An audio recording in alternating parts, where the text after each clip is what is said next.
Ladies and gentlemen, welcome to our Night of Champions review.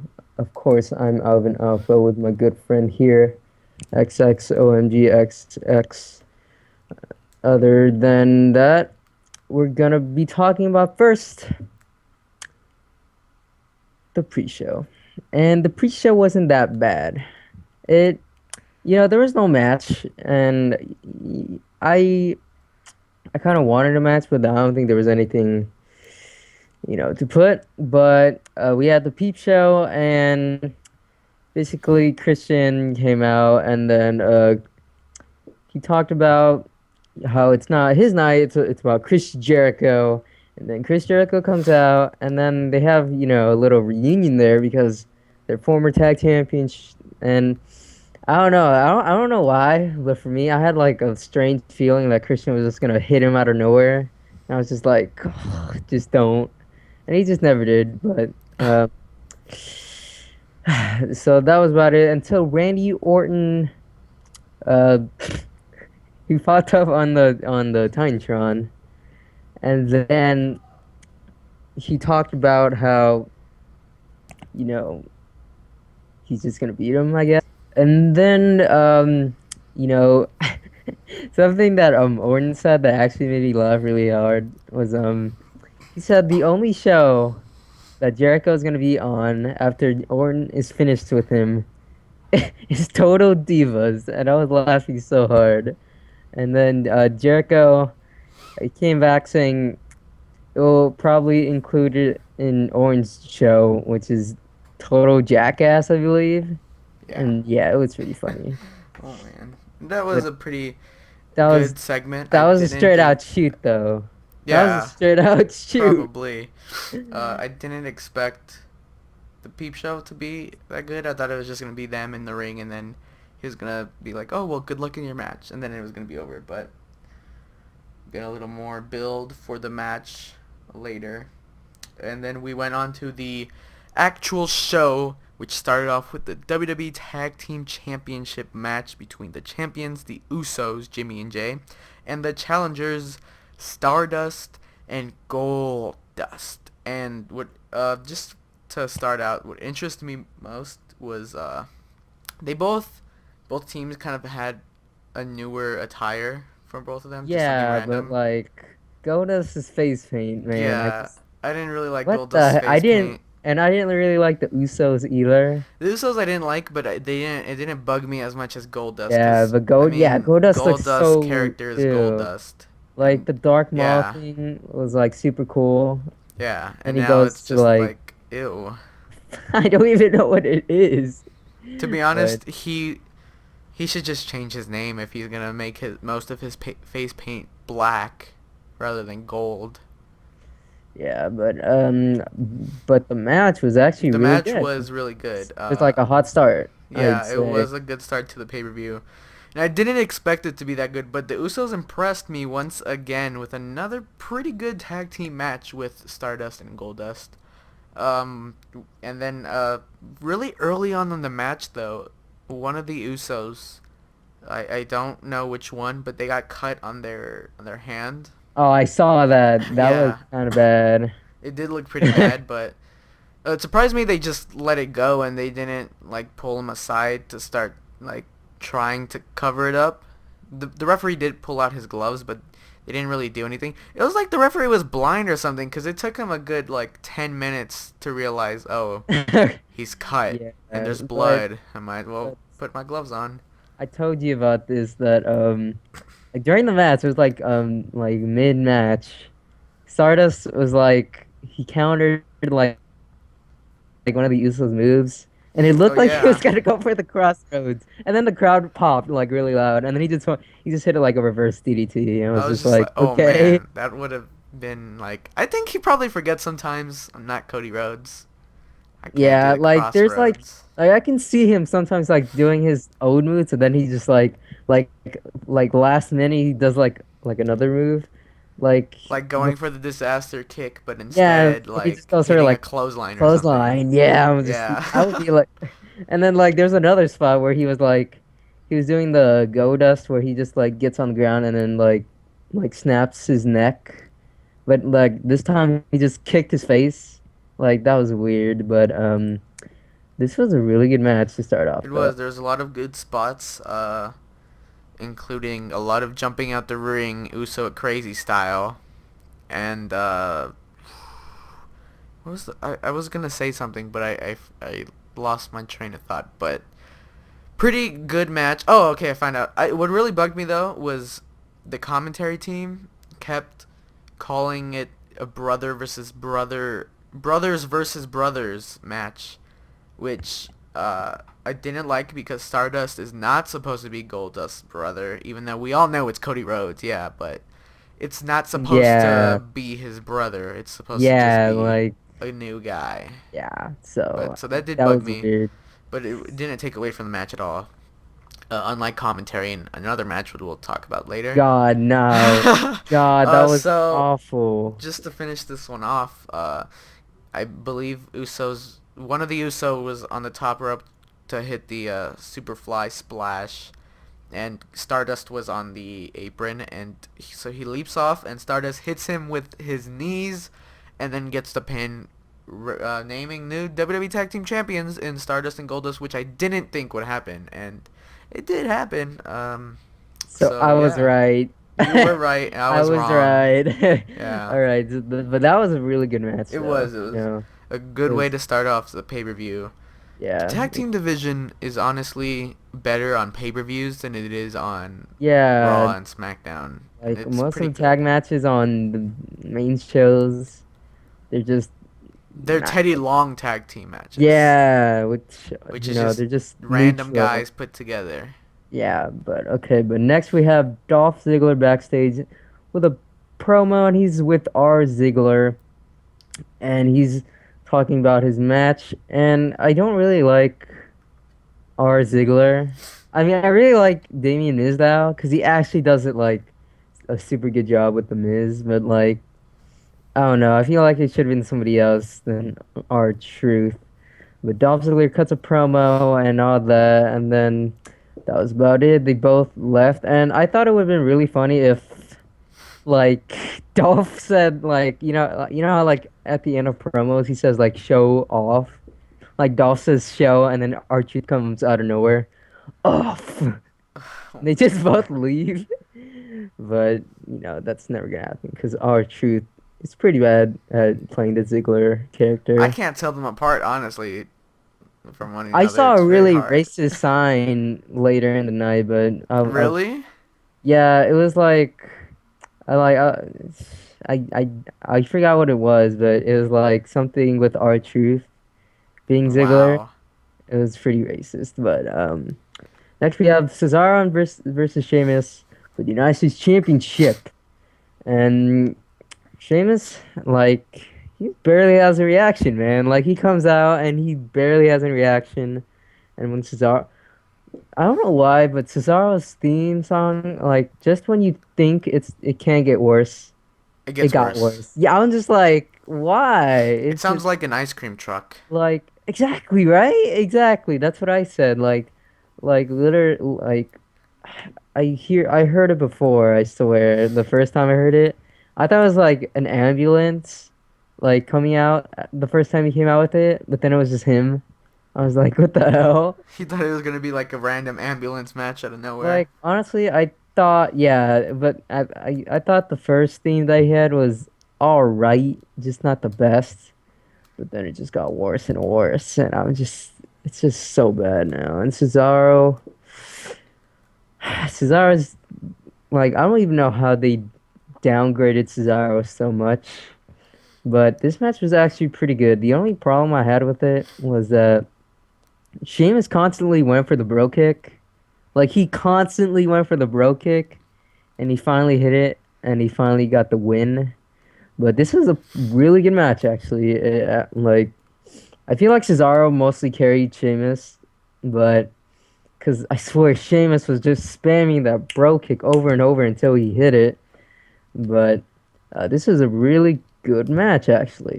It was a good aftermatch after the first match, and I really like that. So We had two good matches. What did you think about the match? The match was pretty decent. I don't like Sheamus, but Uh, Cesaro can really make Sheamus look decent. I think Cesaro can look like make anybody look He good, can. He made John Cena look decent.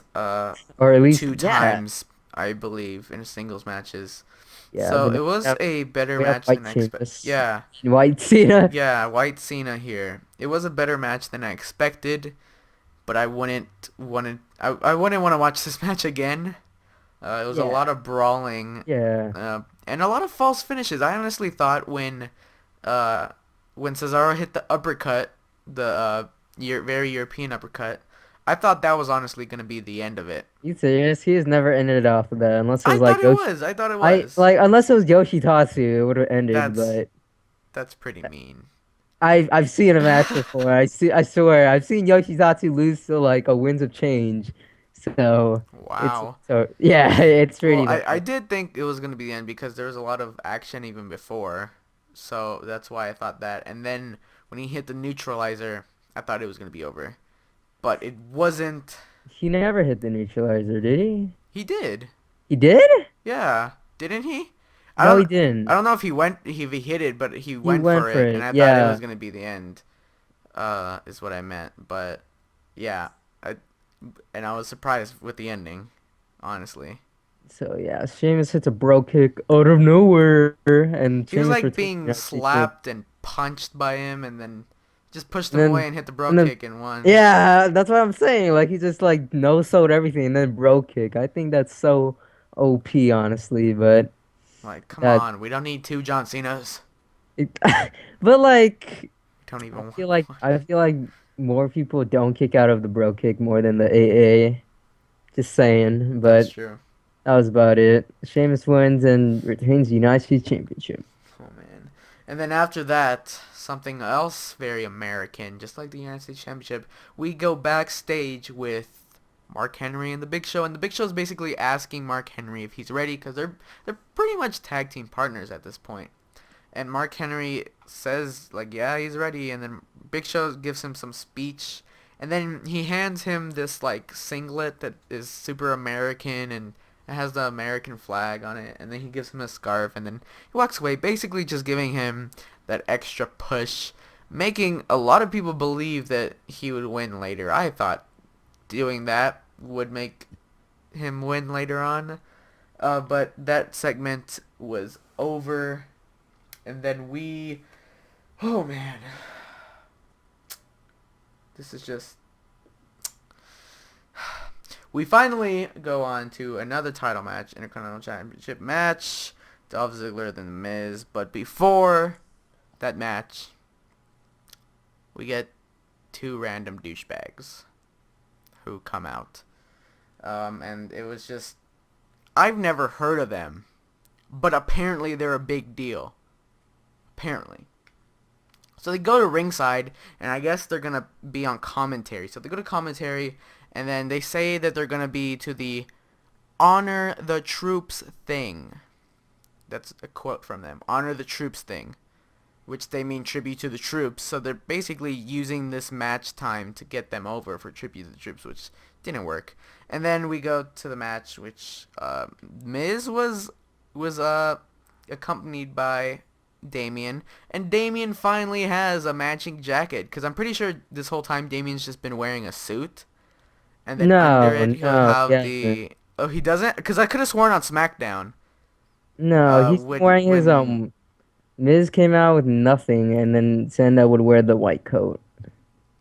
with, what do you mean, what if, like during tag team matches Yeah, Miz wouldn't have the white coat, I don't think so. Or because rather, I'm pretty sure on the SmackDown where our Ziggler showed up, Damien had just like a suit, and then he would take it off and had the uh, attire. no, he had the nah. I'm pretty They sure. both had the coat.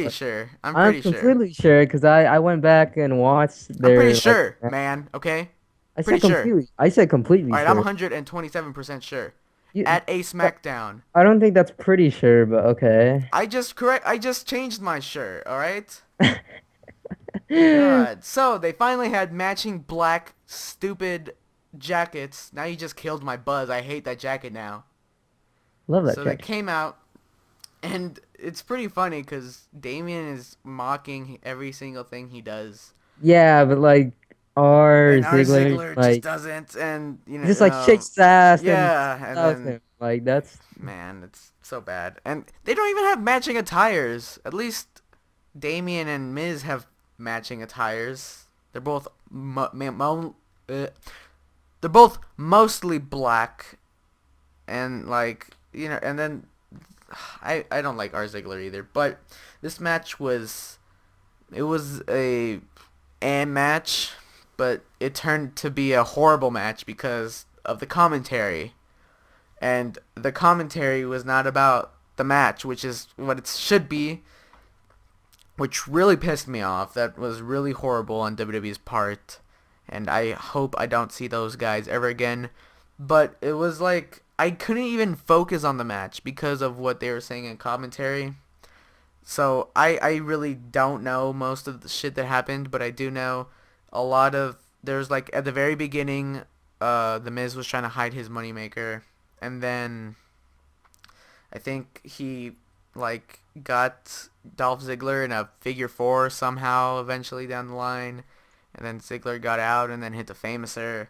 And some stuff outside the ring happened, like Damien interfered, and then like the two guys on ringside pushed him down, and then somehow he ended up going backstage with our Ziggler, and it was just a whole mess and just randomness. And then the final end of the match, I believe the Ziggler hit a super kick and then went for the pin, but he didn't get it.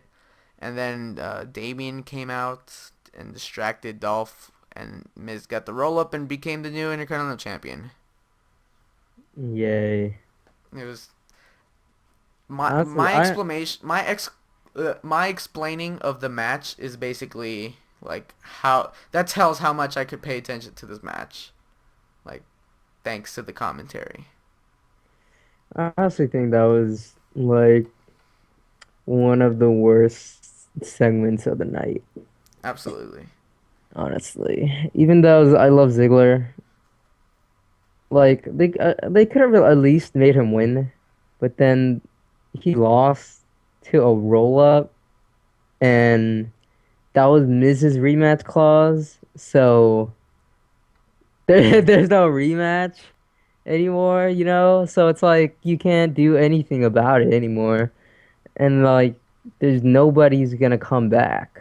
Like I don't think there's anybody else for the Miz to face unless they have Ziggler again, which I don't think would make a lot of sense, but at the same time it does Maybe because of this the will be roll up. like WrestleMania, and What do you mean? Miz will lose the match or lose the championship on Raw the next night. But this was Miz's rematch clause. So there's no rematch. So so That that doesn't make sense. He just doesn't rematch get. clause haven't been like haven't worked since like the 90s.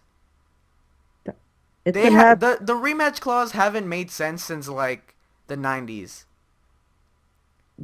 The They used the rematch clause to give them a stupid reason to have the match, but they still give people stupid reasons to have rematches.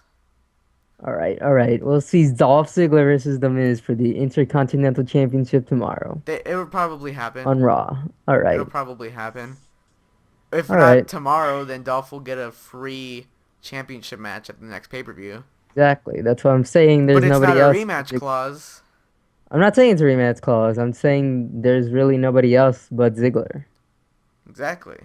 But you said that it can't happen on Raw because this was That Miz's rematch clause. So it can't happen at the next pay-per-view because this was Miz's rematch clause. because because this is Miz's rematch clause So and just Dolph. because it's a pay-per-view, Dolph Yes, can do it. yes, That yes. makes no sense. Because like I don't know, because it would have to take time for him to get it again. Yeah, but you think if they put Dolph Ziggler in matches to try to get the championship match, you think they'll really let him win? It's They're just gonna give it to him they're because not gonna. they I don't want to don't see know. him win. I don't know They're just gonna give it to him. Exactly. We'll probably Not see on this Raw match though. again. Not on Raw. Probably on Raw. All right, we'll see. Okay. We'll see. Next, we have the best match of the night: Seth Absolutely. Rollins versus Roman I Reigns. was chanting "This is awesome" the entire match. But Absolutely. eventually, Seth Rollins wins. I'm just kidding. Seth, In 10 seconds. That is a record time, I yeah, think, at Seth a Night Rollins of comes Champions pay out. per view. Seth Rollins comes out and he says, you know, Roman Reigns can be on the top of the world for 1 minute and then not the next minute. And then he's basically taking, blame for Roman Reigns not showing up. But he says the emergency surgery is no excuse to showing up. So Rollins says he's gonna give Roman Reigns 10 seconds to come out. He gives him 10 seconds to. First of all, there's like a 5-second delay. So he gives him 5 seconds from the hospital to watch this and then go to the arena. Makes sense. But you know what? Dean was watching, and and then How did that Rollins even happen? issued a challenge, and Dean Ambrose called a cab, and Dean Ambrose made his return, and he got a huge pop. Ambrose came out to Seth Rollins' open challenge, but they never had a match though. But I think it would have made up for no Roman Reigns and Seth I Rollins. honestly But think even this made up for that. yeah, but I'm saying it. Yeah, both of them would have filled in good. Yeah. But Ambrose, I guess, gets revenge on Rollins, kind of. I don't know. I feel Ambrose is just taken away by the authority, bunch of security guards, and Ambrose is nowhere to be seen for the rest of the night. Let me just say, they didn't even handcuff the guy. They put those little plastic tie things that like lock into place on his hands. And for a guy who comes back after like 3 weeks of being crushed into cinder blocks, he can't break some plastic little thing. What kind of shit is that? Exactly. They That's couldn't what. get some Yeah, I handcuffs? saw that. Like, I don't know. I don't know. They're But probably on a low budget this pay per view, so they couldn't afford yeah, they handcuffs. couldn't afford like a new stage either. Yeah, they can't They had the afford much. they had the same Raw stage, like it's except for like the banners. But like they couldn't even have like a red carpet that like they usually do. But you know what? It's whatever. But I'm gonna be talking about the next match because I don't really consider that as a match, or. So next is Rusev versus Mark Henry, and Mark Henry comes out with a new singlet, and it's red, white, and blue. And it really came to the point where like I was like Mark Henry could win this, but I don't think he will. But Lillian Garcia, she sings the national anthem, and Henry is like bawling his eyes out, man. Like his face, like he's known as the world's strongest man, and just to see him cry, it looks really bad, honestly. But this match was not that good, honestly. I honestly think Lillian Garcia's performance was better than this match, Oh but man. it was. But I, the end didn't really make sense to me, Like Rusev won with the accolade, but I think Henry should have won. Like I wanted Rusev to win, but I think Henry should have won. Like it didn't make any sense. Okay, there's like multiple reasons why this doesn't really make sense. One, you have like all this USA singlet. You have Mark Henry like whole Titantron be the USA flag, and then you have Lillian Garcia singing the national anthem. You have Henry and Rusev on the main event of Raw, and Mark Henry is the world's strongest man, and he taps out to the accolade. Like, not even Swagger tapped out. Like, I feel like Henry, like, like before on the pre-show, I think he was talking to the Big Show, and he was saying how he's more than ready and all that. ready, like ready to kick some ass, but like he taps out to the Accolade.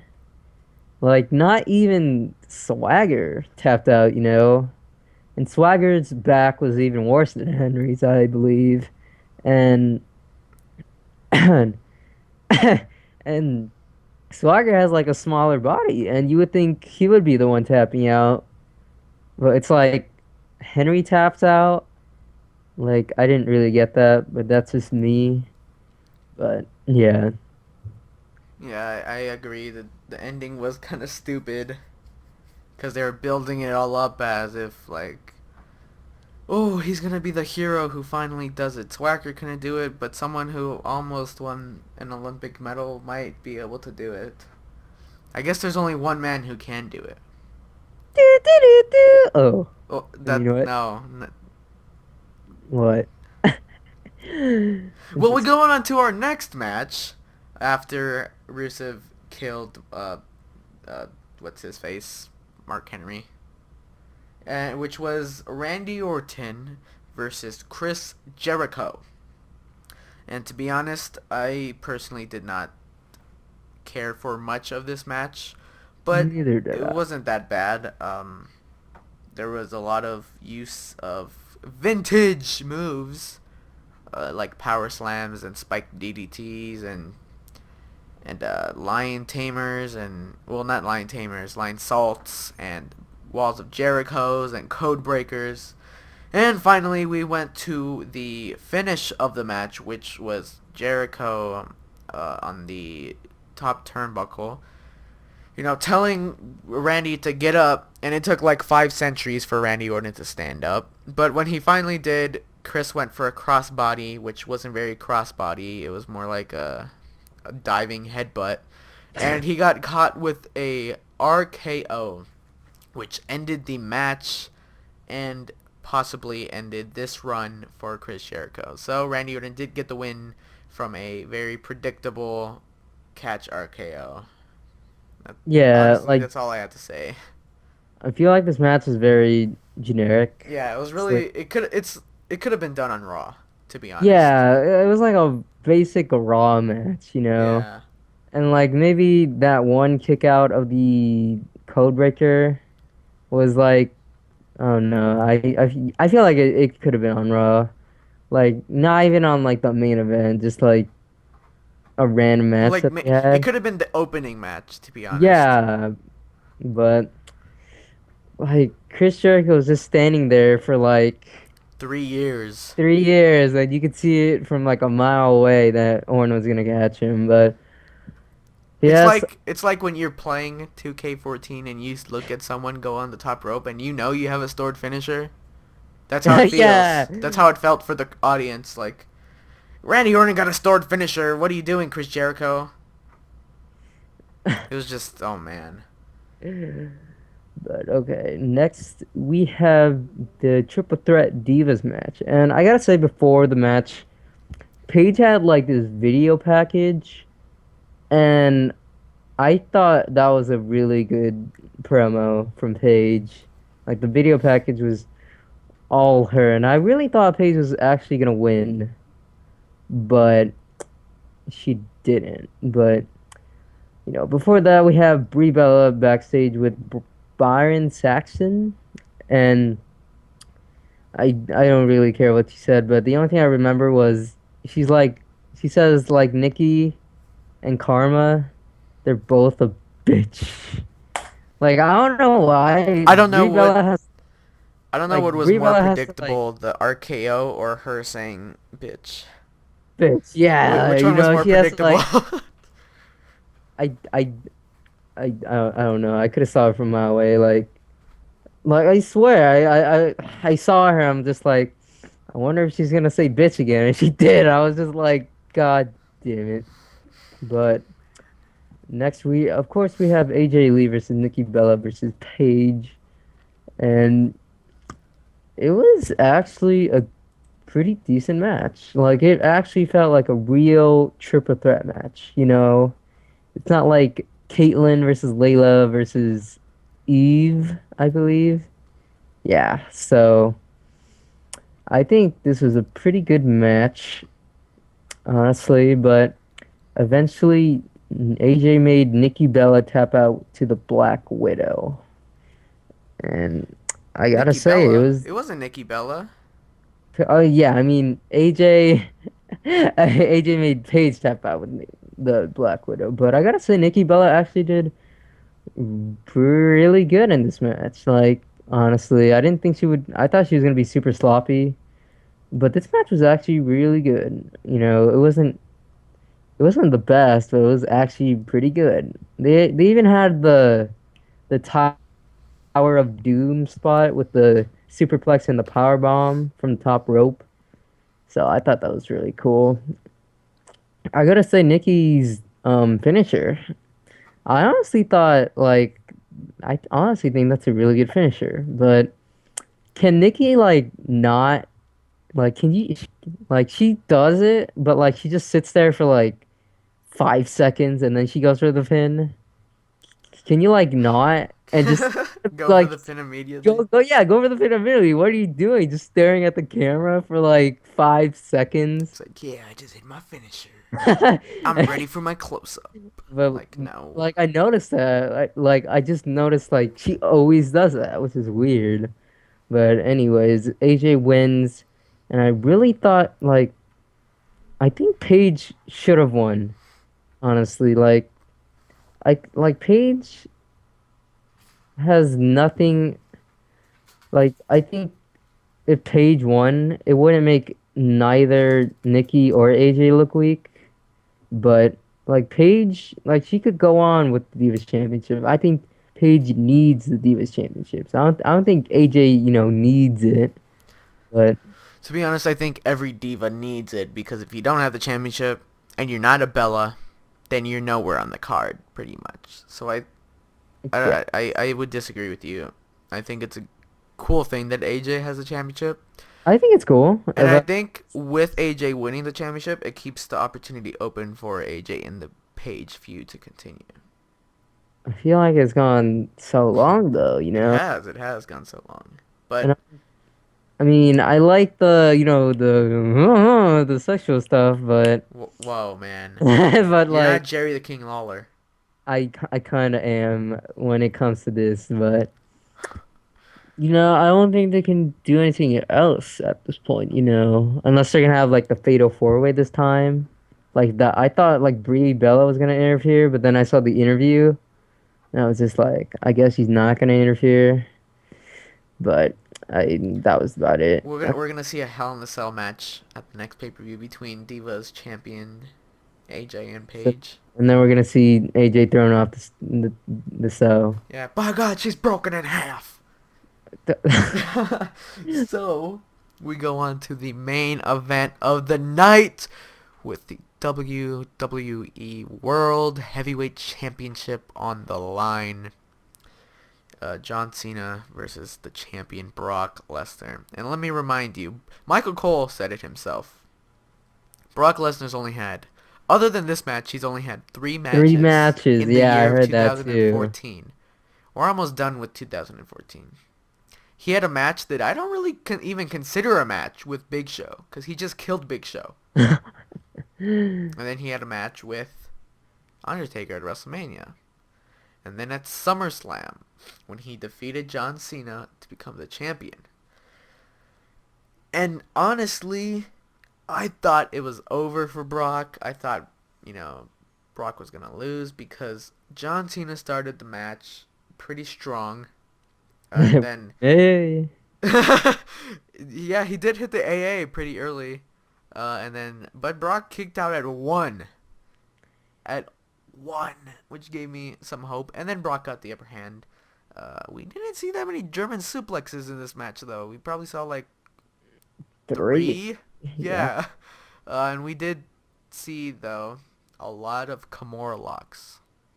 I don't think he did it at all Yeah, at at SummerSlam. SummerSlam, no, he didn't. And this time he was doing it more. And then we saw maybe 2 F5s. I think so, yeah. One, I think, actually, in the match. Only one, Oh, I'm pretty sure. one, yeah, but then the second one was like Yeah, after the match. yeah. So this was very different from the SummerSlam match, and even the crowd was different because I think at SummerSlam the crowd was very quiet. They were just like, "Oh my God, what is going on?" And this one, they were ready. They're expecting something big. They're expecting either John Cena to power over Brock, or they're expecting Brock to kill Cena again.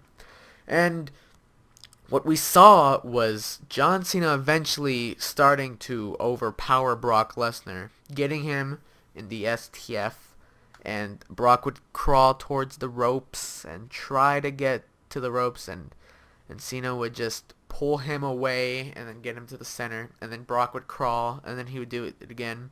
And eventually Brock got the ropes, but Cena did, I think he pulled him away. And then, I don't know if this was before or after, but he hit a AA and then went for the STF again instead of a pin. And just when you thought Brock might tap out, I actually did not. This was pretty exciting for me, I thought. Seth Rollins came out with the Money in the Bank briefcase and broke it up, hitting John with the briefcase. Then John got up and he hit him again with the briefcase. And Seth was going to roll out the ring to give the ref the briefcase. But before he did leave the ring, he hit a huge, weird-looking curb stomp on Brock Lesnar, which I think that was like the worst sell of, or not the worst sell, but the weirdest sell for the curb stomp, because he got like really stiff, like once Seth like came into contact with him, and then he dropped down, and then Seth was gonna give he gave the briefcase to him, and Justin Roberts did say Seth Rollins is cashing in the Money in the Bank briefcase. But John Cena screwed it up. And I honestly thought Dean was going to screw it up. But John did it instead. And then I think he got him into the ring and then hit a AA on him. I believe. Did he? No, but Oh, well then my memory is horrible by the then. way, Cena hit a fourth AA, Oh yeah, and he then did. Seth, yeah, and then Seth came out, He and then had that's four when, AAs in yeah, that match. and then And he then went for the Seth pin. somehow escaped, and Yeah, then Brock Lesnar got up and then hit the second AA, or not AA, F5 of the night on Cena. And then Cena was knocked out, and I was just like, how does that make sense? Just because it's not, the match is over, he now gets murdered by the F5 forever? And then the announcer made the referee made the decision that John Cena won. John Cena won the match via disqualification. However, Brock Lesnar is still the WWE World Heavyweight Champion. wow. And to be honest, I like the SummerSlam match a lot better. For obvious reasons.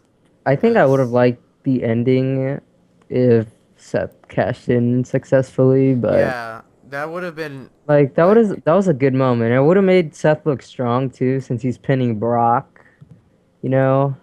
and But someone had tweeted, why would an authority guy cash in on an authority guy?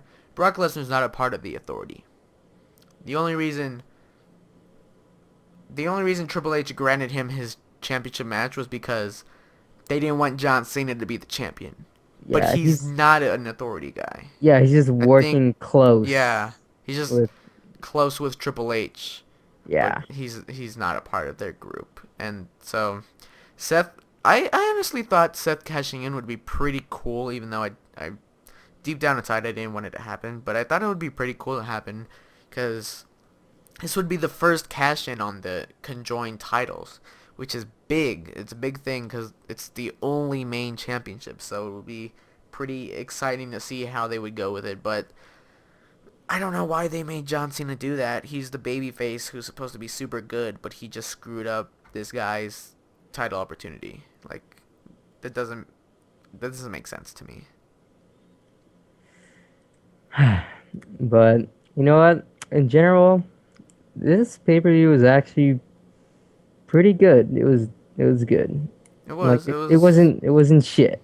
I didn't. Yeah, I expected it to be shit, So did I. and it Yeah, I wasn't. did. It was actually really good. But It was pretty good. I mean, except for I'd say the Intercontinental Championship match and then the main event ending. And the fact that it ended 15 minutes prior to the usual end time, that made me pretty upset, to be honest, because, like, they could have done Yeah, so much more in that time. And it could be because Roman wasn't on the show, but Yeah, still, they could have filled it in with something. but you know what? It was a pretty good pay-per-view. It was. What would you rate it? I'd give it like a 7 out of 10. I'd give it a 7 as well, actually. And this time I won't change my rating. I'll keep it the same because that's what I do think. So I guess that's pretty much it for this pay-per-view, right? Mm-hmm. Alright then, so go ahead and leave a like please on this video if you did enjoy, and tell us what you thought about the Night of Champions 2014 pay-per-view. How did you think, or what did you think of the show, and what would you have changed if you possibly could? For the no comments that we get, I do read them all. And if you're not already subscribed, go ahead and subscribe and share this video and do all that kind of stuff. Follow us on Twitter too. We both did tweet during this pay-per-view, and we probably will tweet in the next few pay-per-views. So go follow us on Twitter at Alvin Alpha and at Wrestling Mark YT. Both are in the description and on the channel description as well. Thank you for watching. We'll see you next time.